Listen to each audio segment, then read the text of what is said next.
وہ اس اونٹ کو خیمے میں لے کر آئے ہیں جس میں کہہ رہے ہیں کہ اب خود ہی باہر چلے. غالباً بھول ایسے چکے نہیں ہیں ہوتا. وہ. بالکل ڈائلاگ چاہیے ہوگا, ڈائلاگ چاہیے ہوگا. اور جس طرز کا ڈائلاگ مانگ رہے ہیں شاید وہ ممکن نہ ہو پائے. رضا رومی صاحب, عمران خان نے اپنے خطوط میں منی لانڈرز کی حمایت کا الزام لگایا ہے, 1 پیج کو پھاڑنے کے لیے معنی خیز جملے بھی لکھے ہیں. کیا آرمی چیف کی آج کی بات چیت سے واضح ہو گیا کہ مستقبل قریب میں بھی 1 پیج کو کوئی خطرہ نہیں, کیونکہ ایسی باتیں بھی موجود ہیں جہاں شہباز شریف صاحب اور حکومت کو لے کر گفتگو ہوتی ہے, تبدیلی کو لے کر بات ہوتی ہے. عائشہ بیگم خان نے بہت ہی عمدہ طریقے سے وہ باتیں کہی ہیں جو میں کہنا چاہتا تھا, کیونکہ میں سمجھتا ہوں کہ یہ خط جو لکھے گئے ہیں سو کالڈ اوپن لیٹرز ہیں. اول تو اوپن لیٹر اور ایک ڈائریکٹ خط میں فرق ہوتا ہے. یہ اس کے 2 یا 3 مقاصد رہے ہیں. پہلا تو آف کورس میڈیا کو میں آپ خبروں کی ذہنیت بنے رہیں, کوئی جلسہ ہو نہ ہو, کوئی دھرنا ہو نہ ہو, ایک خط, دوسرا خط, تیسرا خط, تقریباً 2 3 دن کے نیوز سائیکل میں وہ رہتا ہے. ابھی ہم بھی بات کر رہے ہیں اسی کے اوپر, یہیں سے آغاز ہوا ہے پروگرام کا. تو یہ اسی بات کا ثبوت ہے کہ یہ جو اسٹریٹجی ہے یہ کامیاب جا رہی ہے. دوسرا جو ان کی سپورٹ بیس ہے ان کو بھی متحرک رکھنے کا ایک طریقہ کار ہے. دیکھیے پاکستان تحریک انصاف ایک ساری کی ساری عمران خان کی شخصیت کے گرد گھومتی ہے.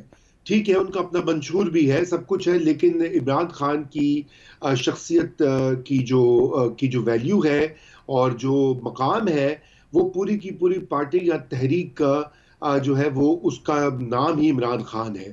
اس لیے ان کی جو سپورٹ بیس ہے وہ بھی بہت ان باتوں سے خوش ہوتی ہے اور ذرا وہ انرجائز رہتی ہے. اور یہ ایک اچھا طریقہ ہے میرے خیال سے, جب آپ جیل میں ہوں, آپ پہ قدغنے ہوں, پابندیاں ہوں, تو ایسے معاملات چلائے جائیں.